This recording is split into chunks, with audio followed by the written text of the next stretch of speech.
بسم اللہ الرحمن الرحیم۔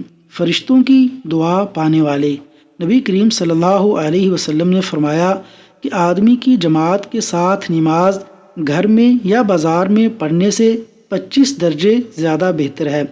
وجہ یہ ہے کہ جب ایک شخص وضو کرتا ہے اور اس کے تمام آداب کو ملحوظے رکھ کر اچھی طرح وضو کرتا ہے، پھر مسجد کا راستہ پکڑتا ہے اور سوائے نماز کے اور کوئی دوسرا ارادہ اس کا نہیں ہوتا، تو ہر قدم پر اس کا ایک درجہ بڑھتا ہے، ایک گناہ معاف کیا جاتا ہے، اور جب نماز سے فارغ ہو جاتا ہے تو فرشتے اس وقت تک اس کے لیے برابر دعائیں کرتے رہتے ہیں جب تک وہ اپنے مصلی پر بیٹھا رہے۔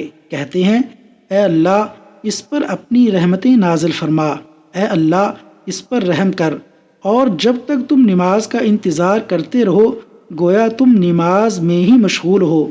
صحیح بخاری۔ اللہ تعالی عمل کی توفیق عطا فرمائے۔